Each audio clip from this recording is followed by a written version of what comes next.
afternoon and pleasant evening. This is Marta and Jimena from World TV, and today we're going to show you the most important news in the world.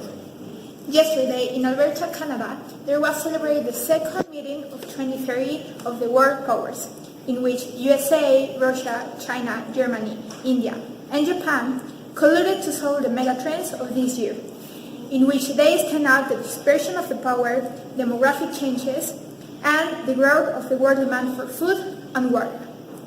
Moreover, USA and Canada are going to have a scientific meeting to discuss how they're going to collaborate in this fourth industrial revolution. Also, they are going to have a congress open to the public in which most recognized scientists from both countries are going to show their most digital advances in biology and technology. The Congress will take place on May 24 in the facilities of Denver Museum for Nature and Science. Now, in South American news, it has been a year since most of South American countries have privatized their public service. This happened because of the governmental shortcomings in providing the citizens with good quality public services, just like hospitals, light, gas, water, etc., for example. Today we are finally seeing the results of this change as the last article of this new law is ratified in all of South America. Polls have shown that at least 67% of the populations are happier with this change, since it actually has helped them improve their quality of life.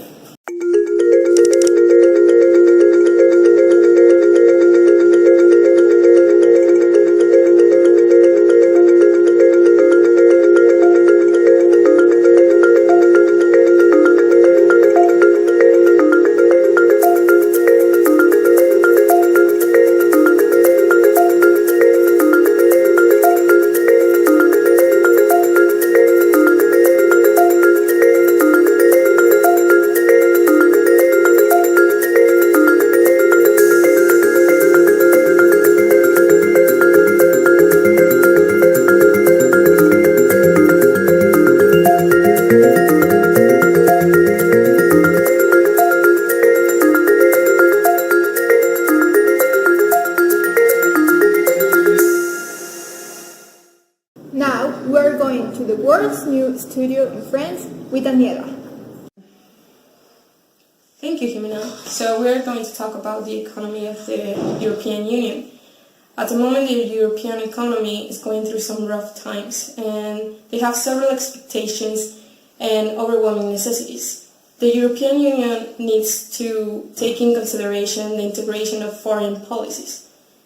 Why is that? Because some say that the euro will not be a part of the European Union anymore.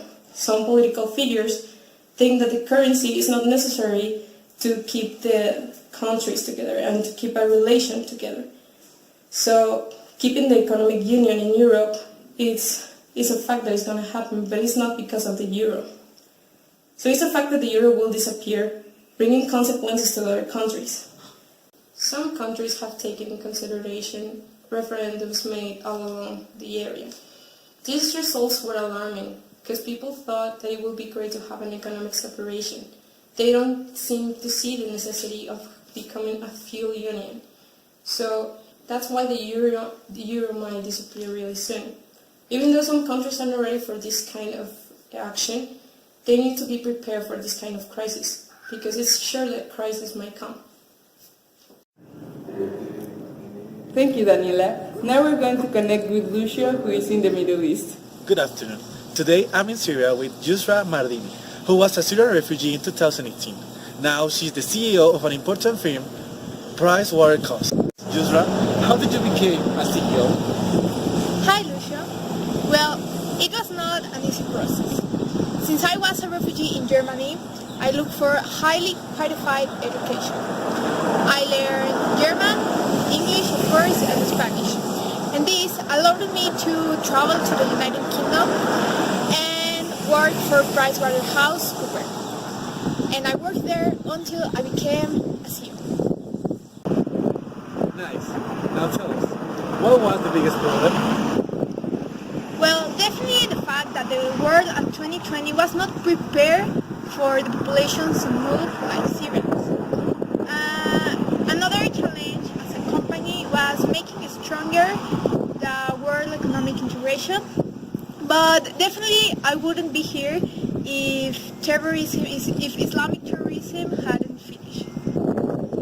Thank you, Yusra. We really appreciate your opinion. Now we are back to base. Did you know how climate change affected Africa in the last 20 years? Let's go with Marisa to find out more about this. Thank you, Jimena, and thank you for receiving me. So the question is, what happened with Africa? Africa was one of the most vulnerable continents to climate change and climate variability. The sub-Saharan area was the world's poorest region in, the world, and because of that, the ecological vulnerability enhanced by the socioeconomic situation make the Africa issue a much bigger and larger one than the one it was already. An estimated 90% of the country depended on the rain-fed crop production and the pastoralism. So any small change affected the basic food income and the basic people income. Because of the global warming, the climate became unpredictable, and this caused 50% of the African income revenue from agricultural production to be lost. This increased the starvation problem, and the growth that Africa could have had was turned into a downfall. Okay, so who helped to improve the African economy? Luckily for the region, T'Challa Panu created a new method in desalination that helped Africans stop depending on other sources of water, thus helping Africa come out of this economic depression. Thank you. To close this segment, we have some big news from Asia. Let's go with Vanessa to find out more. It's 2030 in Asia, and China is now the economy #1 in the world, overtaking the United States and being followed by India, Japan, and Indonesia. The region concentrates the 50% of the total GDP, being the most important destination for the investments around the world, as the middle class has increased along with the consumption of goods and services throughout the area. Today, we live in a multipolar system with China as the new hegemon in a very competitive and conflicted world. Chinese socialism is the new ideology, which has also caused a clash of civilization, as Samuel Huntington once said. Thank you for tuning in, and we'll leave you with the weather. See us next time.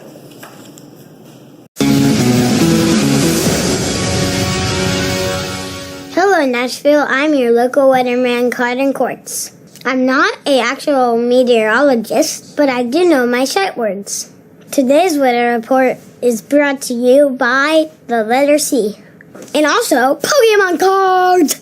Pokemon, gotta catch 'em all!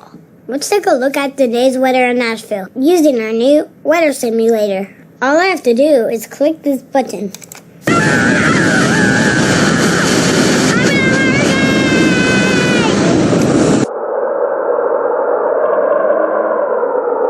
So cold.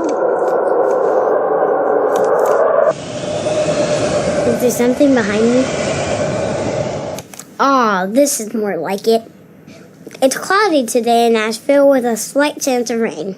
The high of today will be 51 degrees, with the low of 33 degrees this evening. But warmer weather is on the way. Yesterday was the first day of spring, and you know what that means. Spring break!